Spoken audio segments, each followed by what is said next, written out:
Good morning बच्चों। अभी हमारा जो तीसरा पार्ट चल रहा है उसमें से लास्ट टॉपिक धार्मिक सौंदर्य जो पार्ट चल रहा है उसका लास्ट टॉपिक चल रहा है अभी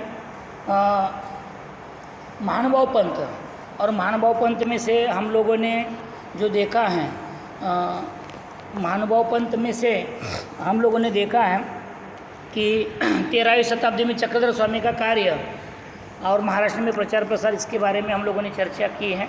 अभी हम लोग लास्ट चैप्टर उसमें से गुरु नानक और सूफी पंथ के बारे में चर्चा करेंगे। अब ये गुरु नानक के बारे में बोला जाए तो सिख धर्म के प्रवर्तक और प्रमुख गुरु हैं। उनका कार्य का प्रमुख उल्लेख धार्मिक समन्वय बहुत बड़े प्रवास के रूप में करना चाहिए था। वे हिंदू और मुस्लिम धर्मों के तीर्थ स्थानों पर गए, वे मक्का भी गए हैं। भक्ति भाव सभी ओर एक जैसा है, ये बात उनके ध्यान में आई और सबके साथ एक जैसा आचरण करो। साथ ही साथ हिंदू मुस्लिम इनके बीच में एकता स्थापित करने के लिए इन्होंने उपदेश दिए। शुद्ध आचरण पर बल देते थे। वैसे मतलब क्या है कि पहले मैंने आपको बोल दिया है कि स्थानीय भाषा में प्रचार प्रसार हुआ है। इन्होंने शुद्ध आचरण मतलब कैसे होता है कि झूठ नहीं बोलना चाहिए, भाई मांस मछली नहीं खाना चाहिए, व्यक्ति को साफ सुथरा होना चाहिए, आरोग्य स्वच्छ होना चाहिए, निरोगी व्यक्ति होनी चाहिए, ये सब आचरण पे ध्यान दिया है। साथ ही साथ में गुरु नानक के उपदेशों से लोगों के प्रभावित भी हुए हैं और उनके शिष्य संख्या दिन ब दिन बढ़ती गई है। साथ ही साथ अगर हम लोग देख लेते हैं तो गुरु नानक के जो शिष्य हैं दिन ब दिन जो बढ़ते गए हैं, अनुयायी को अर्थात उनके सिख कहते हैं। गुरु नानक के अनुयायी को सिख कहते हैं। गुरु नानक के अनुयायी को सिख कहते हैं। और उन्होंने गुरु ग्रंथ साहिबा, सिखों का पवित्र ग्रंथ है गुरु ग्रंथ साहिबा, ये सिखों का पवित्र धर्म ग्रंथ है। जैसे हिंदुओं का रामायण है, महाभारत है, क्रिश्चियनों का बाइबल है, मुसलमानों का आया मौला है, कुरान है। तो उसी तरह से उनका गुरु ग्रंथ साहिबा सिखों का धर्म ग्रंथ है। और ग्रंथ में स्वयं गुरु नानक, संत नामदेव, संत कबीर आदि संतों की रचनाओं का उसमें समावेश है। ऐसा नहीं है कि गुरु ग्रंथ साहिबा में खाली गुरु नानक का ही के साहित्य का उल्लेख है, बल्कि संत नामदेव, संत कबीर आदि संतों की रचनाओं का समावेश है। इसीलिए मैंने इससे पहले आपको बोला था कि संत नामदेव का कार्य बोला था आपको कि पंजाब से लेके महाराष्ट्र के नांदेड़ तक गुरु गोविंद का कार्य दिखता है, वो नामदेव के जैसा वैसा ही है। और जैसे कबीर के बारे में बोला जाए तो मैंने वैसे ही बोला था कि आपको कबीर का भी वही है कि ईश्वर मनुष्य के हृदय में है, मनुष्य की सेवा है। इसीलिए देखो आप अगर ये जो सिखों के आप मंदिरों में जाते हो, गुरुद्वार में सिखों का जो मंदिर है गुरुद्वार में जाते हो तो वहाँ पे बड़ी मात्रा में आपको खाना खिलाने वाला लोगों को खाना मुफ्त में खिलाते हैं। बहुत सा सुविधा रहती हैं। मतलब एक उद्देश्य उसका वही है कि मनुष्य प्राणियों को सेवा करना, प्राणियों पर दया दिखाना, यही सीख हमें इसमें से दिखती हैं। गुरु नानक के पश्चात उनके 9 गुरु हुए हैं। गुरु गोविंद सिंह सिखों के 10वें गुरु हैं। गुरु नानक के जो गुरु नानक पहले सिख धर्म के प्रचारक है, प्रसारक है। उसके बाद टोटल 9 गुरु हुए हैं। उसमें से 10वें जो हैं गुरु गोविंद सिंह हैं। सिखों के 10वें गुरु जो हैं गुरु गोविंद सिंह हैं। सिखों के 10वें गुरु गोविंद सिंह हैं। और उनके पश्चात सभी सिख गुरु गोविंद सिंह ने के अनुसार गुरु ग्रंथ साहिबा को ही गुरु माना है। और उसके बाद जितने भी सिखों के जो प्रमुख हैं उनको गुरु गोविंद सिंह ही बोलते हैं। और वो 10वें के बाद उन्होंने कोई गुरु गोविंद सिंह नहीं माना, गुरु ग्रंथ साहिबा को ही उन्होंने वो ग्रंथ को ही गुरु माना है। इसीलिए वहाँ तक था वो चल रहा था। अब इसके बाद हम लोग देखते हैं सूफी पंथ। इस्लाम में सूफी पंथ आता है। जैसे सिखों में गुरु गोविंद सिंह ने सिख लाया था पंजाब में, वैसे पंजाब, नांदेड़, महाराष्ट्र, मतलब का नांदेड़ वहाँ पर, वैसे यहाँ पर इस्लाम में सूफी पंथ आता है। उसमें शिया सुन्नी वो अलग जाति के नाम की बात नहीं कर रहे, सूफी धर्म है उनका।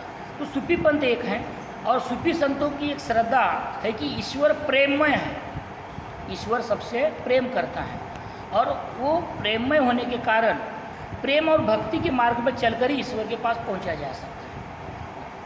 अहिंसावादी, हिंसा करके नहीं, अहिंसा के माध्यम से ही आप ईश्वर के पास जा सकते हो। बिना अहिंसा के आप ईश्वर के पास नहीं जा सकते। और वो रही बात, दूसरी बात कि ईश्वर का हर समय स्मरण करना चाहिए, जपना चाहिए, नाम जपना चाहिए। सभी प्राणी मात्रों के प्रति प्रेम होना चाहिए, मनुष्य, जानवर, सभी प्राणी मात्र, मनुष्य, जानवर, पेड़ पौधे, इनके प्रति प्रेम होना चाहिए। ईश्वर का नामस्मरण है। सादगी से जीवन होना चाहिए, सिंपल, सादी रानी ऊंचे विचार, सिंपल रहना चाहिए मनुष्य, दिखावा नहीं होना चाहिए। यही सूफी संतों ने सीख दी है कि मैंने क्या बोला कि प्रेम और भक्ति के मार्ग पर चलना चाहिए, साथ ही साथ में सभी के प्रति प्रेम हो, ईश्वर का स्मरण करें, और सादी रानी हो, सादगी वाला जीवन हो। यही सूफी पंथ की खासियत है, विशेषता है। इसके साथ साथ अगर ख्वाजा मुइनुद्दीन चिश्ती, शेख निजामुद्दीन औलिया, महान सूफी संत हैं, जो कि अजमेर वगैरह लोग जाते हैं तो ख्वाजा मुइनुद्दीन चिश्ती, शेख निजामुद्दीन औलिया, ये महान सूफी संतों का मिलता है आपको अजमेर राजस्थान में। सूफी संतों के उपदेश के कारण हिंदू मुस्लिम समाज में सौहार्द स्थापित हुआ है, एकता, यूनिटी। सौहार्द मतलब मैंने बोला था आपको कि सर्वधर्म समभाव में से जो समानता है, अपना धर्म, तेरा भी धर्म, तुम्हारा, आपका धर्म अच्छा है, हमारा भी धर्म अच्छा है, हम दोनों धर्मों का अपना अपना स्तर पे पालन करें, ये सौहार्द है, एकता है, ये इस बात की बात है। उसी तरह से सौहार्द, हिंदू मुस्लिम में सौहार्द स्थापन करने का काम किया है। सबसे ज़्यादा आपको देखा जाए तो भारतीय संगीत में सूफी संगीत का परंपरा बहुत बड़ा योगदान है। सूफी संगीत का अगर आप कैलाश खेर के गाने देखते हो, वो सूफी संगीत पे आधारित है। उसके बाद वो अल्लाह के बंदे हो गाना जो कैलाश खेर का है, वो सूफी संत के आधार पे है। इसी तरह से वो सूफी संत के बारे में संगीत में उनका काफ़ी बड़ी मात्रा में योगदान हमें सूफी संतों का दिखाई देता है। संतों के बताए गए भक्ति मार्ग पर चलते हुए आचरण करना सामान्य लोगों के लिए आसान था।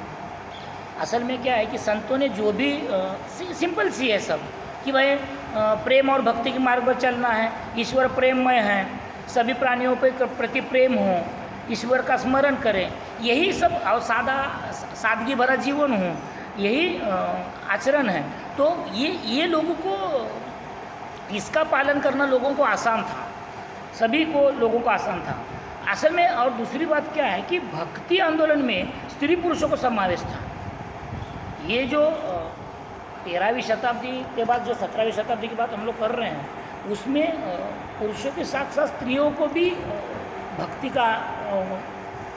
भक्ति में विलीन है, मतलब समान संधि है। जैसे मैंने आपको पिछले ये पार्ट में मीराबाई बोला था, संत मीराबाई का बोला था ना, मेवाड़ वाले जो श्री कृष्ण की भक्त लीन वाले स्त्री हैं। अब मराठी में ये महानुभाव पंथों में विठ्ठल पंथ भी आता है। विठ्ठल पंथ में जनाबाई, मुक्ताबाई, सोयराबाई, ये भी संत हैं। मुझे ये मात्रा में, मतलब काफ़ी मात्रा में महिला स्त्री संतों की भी संख्या बढ़ गई है, क्योंकि पुरुषों के साथ साथ स्त्रियों को भी भक्ति मार्ग में स्थान मिला है। इसके साथ साथ संतों ने अपने विचार लोक भाषा में बताए हैं। इसका सबसे ज़्यादा लोगों में प्रभाव होने का कारण है कि ये जो संत हैं, इन संतों ने अपने विचार लोक भाषा में, जैसे पहले आपको बोला कि कोस कोस पे बदलती है वाणी, कोस कोस पे बदलता है पानी, जैसे मतलब 1-1 किलोमीटर पे पानी बदलता है और भाषा बदलती है, तो वैसे ही उन्होंने उसी भाषा का प्रयोग करके लोगों को वो ज्ञान देने का काम किया है। मतलब सादगी भरा जीवन जीने के लिए प्रेम, ईश्वर से प्रेम करो, प्राणी मात्र पे दया करो, सादगी भरा जीवन जियो, यही एक भक्तों ने, संतों ने सिखाने का काम भक्तों को किया है। और स्त्री और पुरुष दोनों को समान संधि देने का काम इन्होंने किया है। अभी इसी वजह से मतलब लोक भाषा, मतलब लोक जो स्थानीय भाषा है उसको हम लोग उसी के कारण वो सब विचार सामान्य लोगों तक चले गए हैं। संतों ने अपने विचार लोक भाषा में व्यक्त किए हैं, इसीलिए स्थानीय लोगों तक वो भाषा, उनका कार्य पहुंचा हुआ, उस भाषा के कारण कार्य पहुंचा हुआ हमें दिखाई देता है। इसी के साथ साथ ये विचार जो लोगों ने अपने अपने, इसी वजह से भारतीय संस्कृति निर्माण और संरचना प्रक्रिया में भक्ति मार्ग का बहुत बड़ा योगदान है। और इसी के साथ साथ इसीलिए बोलते हैं कि ये जो भारतीय संस्कृति है उसमें जो निर्माण है, बड़ी मात्रा में भक्ति का निर्माण है।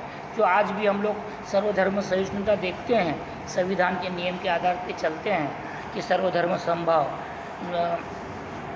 पहले ही हम लोग संविधान की प्रस्तावना में ही देखा जाए तो हम लोग देखते हैं कि हम भारत के लोग भारत के संपूर्ण प्रभुत्व संपन्न समाजवादी धर्मनिरपेक्ष लोकतंत्रात्मक गणराज्य बनाने के लिए तथा उसके समस्त नागरिकों को सामाजिक, आर्थिक और राजनीतिक न्याय, विचार, अभिव्यक्ति, विश्वास, धर्म और उपासना की स्वतंत्रता, प्रतिष्ठा और अवसर की समानता प्राप्त करने के लिए तथा उन सब में व्यक्ति की गरिमा और राष्ट्र की एकता और अखंडता बनाने सुनिश्चित करने वाली बंधुता बढ़ाने के लिए दृढ़ होकर संकल्प करते हैं। ये जो है चीज़ संविधान में, ये इन भक्तों संतों के माध्यम से ही डॉक्टर बाबा साहब अम्बेडकर के मन में विचार आए होंगे संविधान बनाते समय। इसीलिए हमारे भारत में, मैंने शुरुआत में ही पाठ के बोला था कि भाषा और धर्म में पाई जाने वाली विविधता भारतीय समाज का एक महत्वपूर्ण विशेषता है।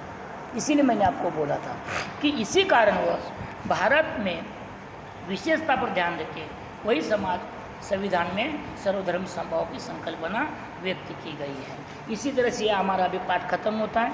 इसके नीचे जो स्वाध्याय हैं तो स्वाध्याय मैं आपको बताता हूँ। ये देखो, ये अभी आपको स्वाध्याय पूरा करना है। परस्पर संबंध ढूंढकर लिखो। बसवेश्वर कर्नाटक है, बराबर है। तो मीराबाई राजस्थान, बराबर। रामानंद उत्तर भारत, रामानंद उत्तर भारत। तो फिर महाप्रभु चैतन्य पूर्व भारत, महाप्रभु चैतन्य पूर्व भारत, बराबर है। चक्रधर स्वामी महाराष्ट्र, चक्रधर स्वामी महाराष्ट्र, चक्रधर स्वामी महाराष्ट्र। तो शंकरदेव आसाम, शंकरदेव आसाम, बराबर है।